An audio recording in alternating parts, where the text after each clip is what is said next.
thought, and I can't remember what we thought. We thought it was an accident. I mean, when you saw the plane fly into the building, I mean, even a moron like me could figure out that, that's not an accident. So, but I think most people thought that. I mean, it was most so people insane the concept to think somebody would fly. I'm sorry to interrupt you, but it was an insane concept to get your head out into that somebody would do that. Well, that's my point. Is most people are like you. I think very compassionate.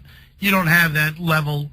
Or that level of evil in your mind, even to conceive that somebody would do this intentionally. I do. And I think when most it comes people to Charles and Bernard, to be honest with you, and Neil Cavuto. Neil. Yeah. So, and how'd you two meet? Well, Vinny actually created a charitable foundation. Vinny's actually been very sick since 9/11. We all are. In fact, to date, there's a little over 800 guys who've died since 9/11, confirmed from 9/11 illnesses or 9/11 related things. Because of breathing. Yeah, and everybody has some level of, I have asthma, you do an MRI, there's glass in my lungs, and, I have multiple medical issues, but in comparison to Vinny, who has many more than me, he's taking like 25 medications a day just to walk and breathe. You're taking any of those medications you're taking happen to be Vicodin? Just stop. Yeah. Oh, you do? Yeah, for the headaches, and actually we're trying to change them because there's a fine balance between functioning and being completely out of it. So how many Vicodin do you take a day? There's two different doses. The larger dose is at night to try to calm the headache to sleep. But do you have any with you? Or? we can maybe work out a deal. I mean, this is the business network. What's the matter, Bernard? I just stunningly continue to be just my jaws agape. Right. I apologize to the nice gentlemen, these heroes. The Iron Man's looking to scam drugs from some 9/11 hero. What the? This is the business, new business network maybe. So I remember that Bo Dietl took me down there, and my first thing my wife said to me was about the danger of breathing, and so that was the first thing I did was put on a mask when I went down. We all knew. I mean, we all knew the dangers, but the problem is you got your people that you consider brothers and sisters there, and regardless of the danger, and that's why I had literally thousands of guys that were risking their lives. No one thought for a second, even though EPA and everybody was saying the air is safe, everybody knew, because when you left there, you had splitting headaches, you were throwing up, you couldn't breathe. There was no doubt in your mind you were being poisoned slowly. And there were guys from all over America who came. And we in New York have the best monitoring for this, and we're still struggling, and you got guys who went back to Wisconsin and the West Coast and the heartland of America. They don't have this kind of level of treatment and monitoring, it's a national catastrophe even more than that day. Our predictions are that many times over the 3,000 that died that day are going to die over time from their exposures, these first responders. And they're from rescuers to guys who delivered the ice to flip the burgers to who fed us. I mean, you're talking an enormous toll here, and that's why for us, I keep hearing this day of service stuff, and not to get really too political, even though I am running against Chris Dodd in Connecticut. That's going to happen.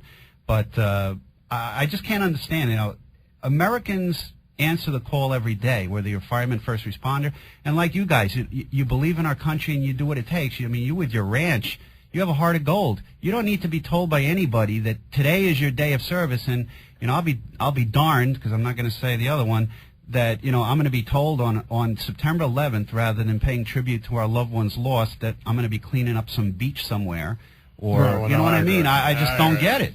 I just don't get it. Well, God bless both of you. Thank you for your service to this country and this city and us. And, I often wonder, a lot of cops are friends, and I used to hang with the guys at the 24th and go to Jets games years ago and drink vodka in the basement. I don't know how you have the guts to do it. I really don't. I mean, I don't know how firemen, too, and particularly, and cops. I was relating to you. I see out west, these highway patrolmen have to get out of a car and walk up behind another car. Oh, I'm saying, call me, please. No, I just want to do it. So, well, our biggest concern with all the 9/11 events is the fact that people are forgetting. Yeah. And for us, in fact, that's why I wrote the book. Gone but not forgotten. And it was just to honor the everyday heroes, the military that are out there right now that allow us to sit here and be safe. And that was the idea behind the book. And I actually wrote that because two of my partners were killed. And that was a diary initially for the daughter of my one partner. that developed into at least a story. It's a wonderful book. Great photographs. Gone but not forgotten. You can buy it on Amazon. Thank you both very much. Thanks for coming in. Thank you very much. I'm glad the boss. We were describing what we were seeing, and so was Warner. Do you have any of that stuff Warner did? Let me hear.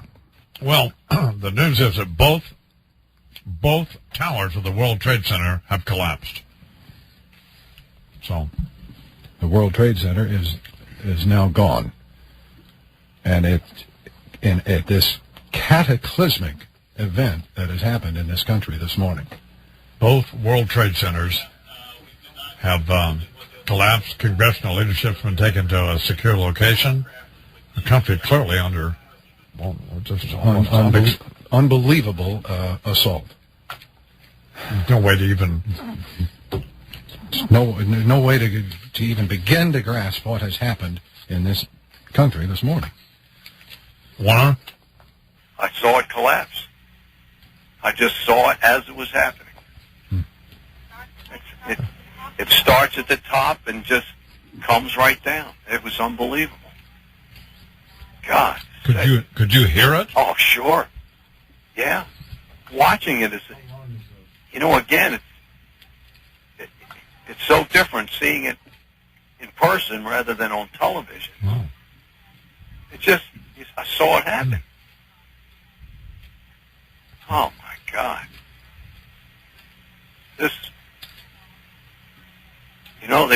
There were people. There were people falling from the building. It's gone.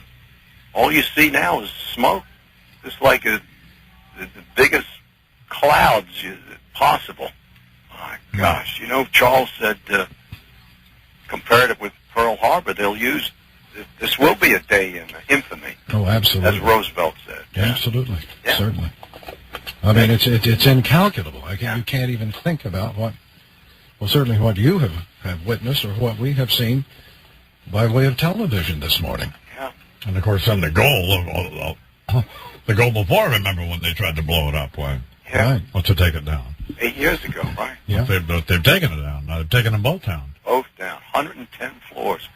Two of them. This is a war. There's no question about it. Warner Wolf and Charles recorded me 8 years ago when we were at FAN. Man. And then, of course, we were talking to Mr. Bavona and Mr. Porras. All seared in your memory, well, certainly in mine, probably yours, is the people jumping from the tower. Oh.